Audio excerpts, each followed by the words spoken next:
Hey, what's going on, Misfits? This the kid, Jered Sanders, a.k.a. your resident minister, a.k.a. Mr. Hope is Dope, a.k.a. the preacher with a grill, sometimes keeping it real. And I would like to welcome y'all to episode 4 of Misfit Moments. Hey, check it out. I'm tapping in with y'all weekly to give y'all a little sprinkle of what God gave me in hopes to edify, edjumicate, and encourage y'all on how to live the life of a misfit. See, the motto with the Misfits comes from Romans 12:2. Be not conformed to this world, but be transformed by the renewing of your mind, that you may prove what is that good, acceptable, and perfect will of God. Listen, I don't intend to be here before you long, and I'm going to say it over and over again. I know every preacher in America has probably said this before, but I believe in the power of Jesus' Sermon on the Mount, and the key component that is often missed is that with all the Beatitudes and the blessed of those, kids were there too. It wasn't just 5,000 men. If it was, I would wonder why they abandoned their beautiful families. If it was 5,000 plus men and women, I would wonder why they left the babies with grandmama and them. So I think it's safe to say that there were kids there too. And we know, so I try to keep it brief for y'all because you know the attention span of babies. This Misfit moment will come to you is going to be entitled, I Love God. Cool? Not love, not L-O-V-E, love, L-U-H. Shout out to Erica Campbell, but check it. I'm going to be reading from Matthew chapter 22, verse 37 and 38. Cool? And he said to them, love the Lord your God with all your heart, with all your soul, and with all your mind. This is the greatest and most important command. Now check it out. Have you ever met somebody who was utterly and desperately in love with Jesus? See, I have. See, I remember my grandmama, the late, great Luh Jered Sanders. She ended up, into my young adult life, she would always get up in the morning, wee hours of the morning. And every time that I would wake up to get up to go do what I had to do, she was always praying and she was always worshiping. Like first thing in the morning, before the stars came up, the crickets was out, she was worshiping the Lord. Every single morning, she would be praising the Lord and singing songs directly to him. She would be spending hours with him.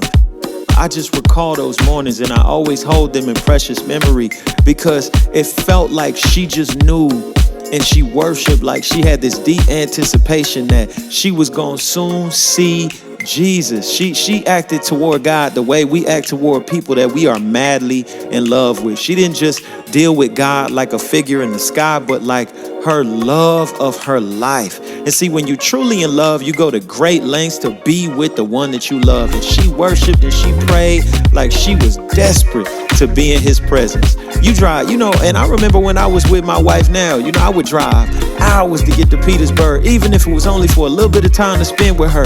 I wouldn't have mind staying up late at night, walking in the rain, holding hands, watching movies, just willing to do whatever, willing to spend even a little teeny bit of time with this person who I was just crazy about. And when I was apart from her, it was painful. Sometimes I was miserable and she was all I thought about. And it felt like my grandmother thought the same way about Jesus in her time with the Lord. She would just worship like if she wasn't worshiping, it was like she was miserable. And so she jumped at any chance early in the morning just to spend time with Jesus. So the critical question that I have for this generation, and this is real, if you could have heaven with no sickness and with all the friends you ever wanted on earth and all the food you ever liked and all the leisure activities you ever enjoyed and all the natural beauties you ever saw, all the physical pleasures you ever tasted and no human conflict or any natural disasters, could you be satisfied with heaven if Jesus wasn't there? Like for real. Like how many of y'all are gonna think about this and say, well, I just might be okay with that? Well, check it out. If you are as deeply in love with God as my grandmother was to get up in the morning just to spend that time with the Lord, you would know that you could never be satisfied in the heaven without Jesus.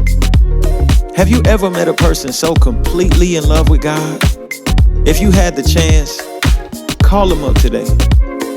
Talk about your relationship with the Lord. Think about how you can increase, based on your conversation with them, your own love for Jesus. Sometimes I wish I could go back to those moments and really just pick my grandmother's brain and, think about how much she loved the Lord and to hear her talk about him and brag about him. And, I can't do that anymore. she's no longer here. But those are the times that I think about. Because I knew she was in love with God. So the question that you have to ask yourself, each and every one of y'all, how much of y'all love Jesus and are thirsty and desperate to just spend that time with him? That's a real question, y'all. I wasn't about to browbeat y'all and hit y'all for 10 minutes at a time just to lecture y'all ears off. It's a serious question that we really got to ask. How many of y'all really are in love with God? And if you're not, ask yourself why. If you're not, ask yourself why. Because I can guarantee you this. He want to spend time with you. And he is madly in love with you. But anyway, on that note, Misfits, I just wanted to leave y'all with a quick note just to think about. Again, this is episode 4. I love God. How many of y'all love God? Shout out to Erica Campbell. I love God. You don't love God. What's wrong with you? We are going to build our entire foundation of these Misfit moments on Romans 12:2. Be not conformed to this world, but be transformed by the renewing of your mind, that you may prove what is that good, acceptable, and perfect will of God. See, I love God. You don't love God? What's wrong with you?